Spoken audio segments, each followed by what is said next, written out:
Good people, di Pulau Kalimantan ada sungai yang bukan sembarang sungai. Kenapa begitu? Sebab sungai ini menjadi sungai terpanjang di Indonesia. Namanya Sungai Kapuas atau disebut Sungai Kapuas Buhang, dan masyarakat di sana juga menyebutnya Batang Lawa. Sungai Kapuas ini tepatnya terletak di Kalimantan Barat dengan memiliki panjang alur total 1143 km. Bayangkan good people, sungai dengan panjang ribuan kilometer tentunya menjadi sungai terpanjang ya good people. Dan disinilah di Kalimantan atau lebih dikenal dengan Pulau Borneo terhampar Sungai Kapuas menjadi bukti adanya sungai terpanjang itu. Nama Sungai Kapuas diambil dari nama sebuah kawasan, yakni Kapuas, yang sekarang disebut Kapuas Hulu. Mitosnya Kesultanan Banjar menyebutnya Batang Lawai, yang mengacu pada nama kawasan Lawi atau Lawai, yang sekarang daerah itu disebut Kabupaten Melawi. Sehingga pada akhirnya sungai yang mengalir dari Kabupaten Melawi hingga bermuara di sekitar kota Pontianak itu disebut Sungai Batang Lawai. Meski berbeda dalam penyebutan nama, namun sebenarnya sungai yang dimaksud tadi adalah sama, yakni Sungai Kapuas. Menjadi sungai terpanjang, Sungai Kapuas juga adalah rumah bagi lebih dari 700 jenis ikan, di mana 12 jenis diantaranya adalah jenis ikan langka, dan ada 40 jenis ikan yang terancam punah. Dan beragam ikan yang ada di Sungai Kapuas diantaranya adalah ikan arwana super red, ikan belidak, ikan ketutup, ikan kapas, ikan bau pipi yang makin hari makin sulit ditemukan. Wajarlah jika Sungai Kapuas menjadi rumah hunian bagi spesies-spesies ikan. Sebab sungai ini dianggap sebagai sungai permanen karena debit airnya relatif stabil di sepanjang tahun.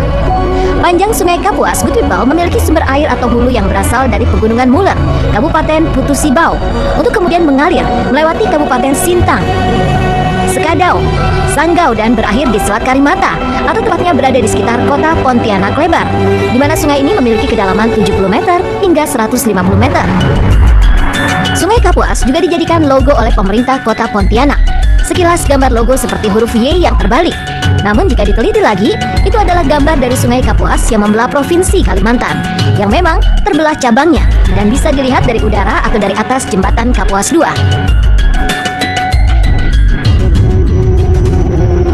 Lainnya, Sungai Kapuas menjadi titik nol adalah kota Pontianak, yang merupakan salah satu kota yang dilewati oleh garis khatulistiwa. Dan ternyata lokasi 0 derajat, 0 menit dan 0 detik adanya di 117 meter ke arah Sungai Kapuas. Untuk itulah pemerintah kota Pontianak telah membangun sebuah tugu di atas sebuah taman. Sebagian penanda titik 0 ada di Pontianak, tepatnya ke arah Sungai Kapuas. Sebab itulah masyarakat di sana saling menjaga kelestarian sungai ini karena begitu panjang bentangannya. Mitosnya good people, Sungai Kapuas ini ada penunggunya. Menurut cerita di sebuah buku, dahulu kala ada seorang baginda raja yang berasal dari kerajaan Kahayan Hilir, Pulau Mintin. Raja Kahayan Hilir ini 2 orang putra kembar naga dan buaya. Sang raja sangat berharap kedua putranya ini akan meneruskan kepemimpinannya kelak. Dan sang raja juga berharap kedua putranya itu bisa menjadi pemimpin yang adil bagi rakyatnya. Namun seiring waktu, raja mulai ragu harapannya akan terwujud. Ini dikarenakan ada 2 sifat yang bertolak belakang yang dimiliki kedua anaknya tersebut. Jadi good people, raja bingung ingin memilih yang mana dari kedua putra kembarnya itu untuk dijadikan raja. Dalam kebimbangannya, sang raja memilih keluar istana, mencari angin segar dan menyepi di sebuah tempat. Sebelum dia pergi keluar dari istana, sang raja menitipkan tampuk pimpinan kepada kedua anaknya. Dalam pesannya, sang raja meminta agar kedua anaknya tidak menyalahgunakan wewenang dan berbuat semena-mena kepada rakyat. Setelah sang ayah tak lagi ada di istana, muncullah masalah dikarenakan sifat yang dimiliki anak-anaknya. Naga, putranya, menyalahgunakan kekuasaan. Ia berlaku kejam, dan watak jahatnya muncul dan tanpa bisa dibendung lagi. Buaya yang juga diberi amanah oleh sang ayah merasa terganggu karena kelakuan saudaranya tidak bisa dibenarkan. Maka ia pun menegurnya. Tak terima ditegur saudaranya, naga marah. Ia merasa tersinggung dan terjadilah perkelahian 2 bersaudara. Pertikaian mereka pada akhirnya diketahui sang raja. Adalah seorang utusan kerajaan yang menghubungi sang raja di tempat sepinya. Sang penghubung menceritakan apa yang terjadi. Raja marah dan dalam amarahnya, sang raja mengutuk kedua anaknya menjadi naga dan buaya yang sebenarnya. Maka mitosnya berubahlah keduanya menjadi hewan yang dipercaya menghuni Sungai Kapuas hingga kini. Selain cerita tadi, ada mitos lain yakni tentang keberadaan Puake di dalam Sungai Kapuas. Puake berasal dari kata Melayu yang artinya besar atau raksasa. Keberadaan Puake sebagai penjaga Sungai Kapuas diyakini sudah ada sejak zaman nenek moyang ada di Indonesia. Mitosnya, Puake ini tidak mengganggu, tapi sewaktu-waktu kerap meminta tumbang. Mitosnya, masyarakat yang tinggal di wilayah Sungai Kalimantan ini percaya ada berbagai jenis Puake di Sungai Kapuas. Di antaranya Puake buaya putih dan Puake ular raksasa. Puake buaya putih di kalangan masyarakat menyebutnya ialah buaya penunggu sebagai kembaran dari mak tua yang sudah meninggal. Mitosnya lagi, good people, Puake buaya sering muncul ketika orang-orang di sekitar Sungai Kapuas mengadakan pernikahan dan acara-acara lain. Munculnya Puake buaya putih ini mitosnya untuk mengingatkan kepada orang-orang agar mengadakan ritual buah-buah. Ini adalah ritual di mana dalam upacaranya disediakan minyak, telur ayam kampung, bedak, paku, dan nasi kuning.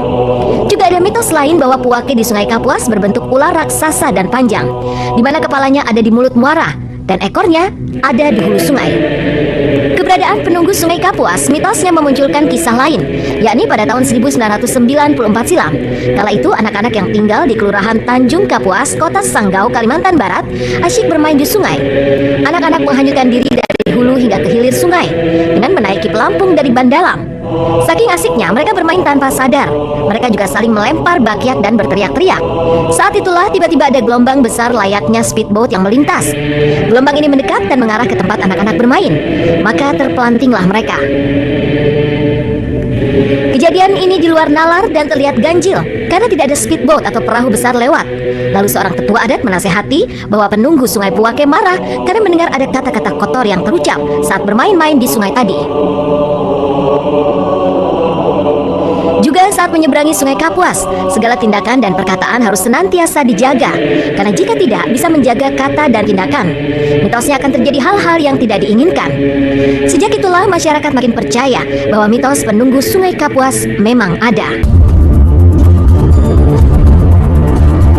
Good people, di balik segala mitosnya tadi, Sungai Kapuas adalah sungai yang menjadi kebanggaan masyarakat di Kalimantan. Terbukti banyak acara festival digelar di sana. Salah satunya Dragon Boat Festival. Ini adalah acara tahunan yang banyak peminatnya, bahkan diikuti para peserta dari berbagai negara seperti Australia, Brunei Darussalam, Singapura, Malaysia, dan Filipina. Acara Dragon Boat menjadi atraksi menarik dikarenakan ini adalah acara paling melegenda, di mana para pesertanya berlomba mendayung perahu dengan kecepatan tinggi. Selain festival Dragon Boat, juga ada festival lain di Sungai Kapuas bernama Festival Bakcang. Ini merupakan tradisi turun-temurun yang dirayakan di Sungai Kapuas. Tradisi ini berasal dari masyarakat Tionghoa yang ada di daerah Pontianak. Seusai berlangsung festival atau Bakcang, maka acara yang digelar berikutnya adalah acara Pehcun. Ini adalah acara mandi di tengah hari. Saat itulah Sungai Kapuas dipenuhi orang-orang, mulai dari anak-anak hingga dewasa. Mandi Pehcun mitosnya untuk menghalau segala ketidakbaikan dalam diri seseorang. Bahkan mitosnya jika mengambil air Sungai Kapuas tepat di momen Pehcun dan Bakcang, maka air Sungai Kapuas menjadi mujarab sebagai obat. Maka tak heran jika ada masyarakat yang mengambil sedikit air Sungai Kapuas untuk disimpan dibawa pulang. Itulah tadi mitos Sungai Kapuas yang terletak di Pulau Kalimantan. Percayakah Anda dengan mitos ini? Semua tergantung pada keputusan Anda ya, good people.